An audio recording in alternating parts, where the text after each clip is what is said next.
Break news చూస్తున్నాం. కాకాని గోవర్ధన్ రెడ్డికి AP హైకోర్టులో చుక్కెదురైంది.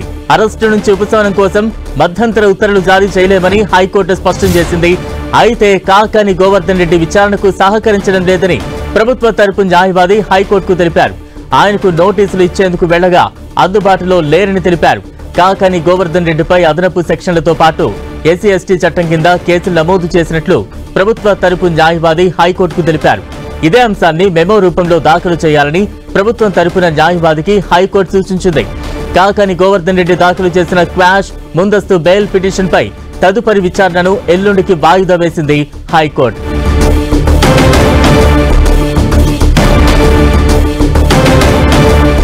ఇదే అంశంపై తాజా అప్డేట్స్ అందించేందుకు మా ప్రతినిధి విజయ్ చంద్ర సిద్ధంగా ఉన్నారు. విజయ్, నెల్లూరు జిల్లాలో మాజీ మంత్రి కాకాని గోవర్ధన్ రెడ్డికి హైకోర్టులో చుక్కెదురైందని చెప్పొచ్చు. అక్కడ ఏదైతే కనుక మైనింగ్ చేస్తూ అక్కడ అక్రమాలకు పాల్పడ్డాడు, అనుమతులు లేకుండానే పెద్ద ఎత్తున అక్కడ ఖనిజాలన్నింటినీ కూడా తరలించడం జరిగింది అని చెప్పేసి ఏదైతే కేసు నమోదు కావడం జరిగిందో దాని మీద కాకాని గోవర్ధన్ రెడ్డి మీద ఏపీ ప్రభుత్వం అయితే కేసులు నమోదు చేసింది. ఆ తర్వాత ఈ కాకాని గోవర్ధన్ రెడ్డి ఆయన అందుబాటులో లేకపోవడం అయితేనేమి, తర్వాత నోటీసులు తీసుకోవడానికి కూడా ఆయన అందుబాటులో లేని పరిస్థితులలో ఆయన ఎక్కడ ఉన్నాడని చెప్పేసి పోలీసులు గాలింపు చర్యలు చేపట్టడం జరిగింది.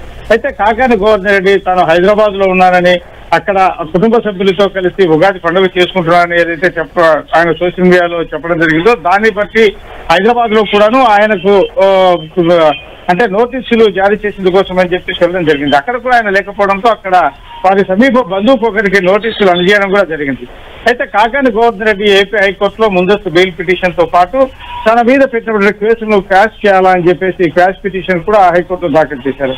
అయితే దీనికి సంబంధించి చూస్తే కనుక అక్కడ ఈ పొదలకూరు మండలం వరదాపురం వద్ద ఈ మైన్స్ ఏవైతే ఉన్నాయో అక్కడ బ్లాస్టింగ్ చేసేటప్పుడు సమీపంలో ఉన్నటువంటి గిరిజనులు ఉన్నటువంటి గ్రామము ఈ వరదాపురంలో వారు తమ ఇల్లు దెబ్బతింటున్నాయి, అక్కడ భూమి కదులుతా ఉంది, తమ ఇల్లు డ్యామేజ్ అయిపోతున్నాయి, అంతేకాకుండా రాళ్ళు ఎగిసిపడుతున్నాయి, ఇవన్నింటినీ కూడాను వాళ్ళు అబ్జెక్షన్ వ్యక్తం చేసిన నేపథ్యంలో అప్పుడు ఆయనను బెదిరించి అక్కడ ఉన్నటువంటి గిరిజనులను కాకాని గోవర్ధన్ రెడ్డి ఆయన అనుచరులు బెదిరించారని చెప్పేసి ఆ కేసు నమోదు చేయడం జరిగింది. కాబట్టి ఈ విషయాన్ని కూడా ఏపీ హైకోర్టుకు ప్రభుత్వం తరపు న్యాయవాదులు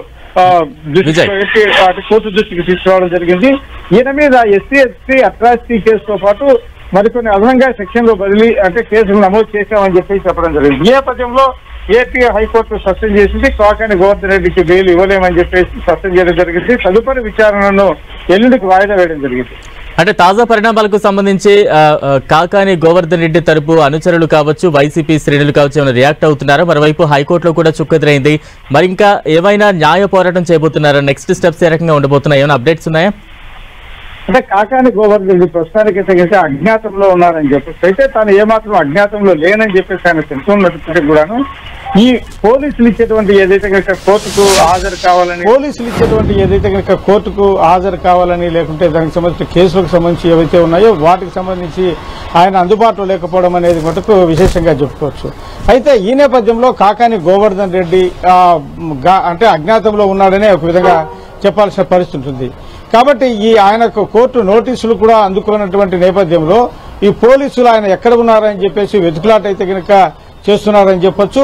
ప్రస్తుతానికి కాకాని గోవర్ధన్ రెడ్డి అందుబాటులోకి వచ్చి ఈ కోర్టుకు హాజరవుతాడా లేకుంటే కనుక నోటీసులు తీసుకుంటారనేది మటుకు వేచి చూడాల్సి ఉంది. ఆయన దీని విషయంగా అయితే కనుక ఏపీ హైకోర్టు ఎల్లుండి విచారణ ఉంది. ఎల్లుండి విచారణ తర్వాత వారు ఏ విధంగా ముందుకు వెళ్తారనేది మటుకు చెప్పొచ్చు. అంటే విజయ్, ఆయన జాడ కనిపెట్టేందుకు పోలీసు యంత్రాంగం కావచ్చు, ప్రభుత్వం కావచ్చు ఎటువంటి చర్యలు చేపడుతూ ఉంది. మరోవైపు కేసులకు భయపడి కాకాని గోవర్ధన్ ఏమైనా అబ్స్కాండ్ అయ్యారని భావించవచ్చా? ఖచ్చితంగా. ఎందుకంటే కనుక తనను ఇప్పటికే వైసీపీలో ఉన్నటువంటి కీలక నేతల్లో కొందరిని అరెస్టు చేసినటువంటి నేపథ్యం, పలువురి మీద కేసులు నమోదు చేసినట్టు నేపథ్యం, విడుదల రజని అయితేనేమి, తర్వాత వల్లభనేని వంశీ అయితేనేమి, ఇంకా పలువురి మీద కేసులు నమోదున్నాయి. కాబట్టి తనను కూడా అరెస్టు చేస్తారనేటువంటి ఆందోళన అయితే కనుక కాకాని గోవర్ధన్ రెడ్డిలో ఉందని చెప్పొచ్చు. ఈ నేపథ్యంలోనే ఆయన పోలీసులకు అందుబాటులో లేకుండా ఆయన తప్పించుకుని తిరుగుతున్నాడని చెప్పొచ్చు. Right, thank you Vijay.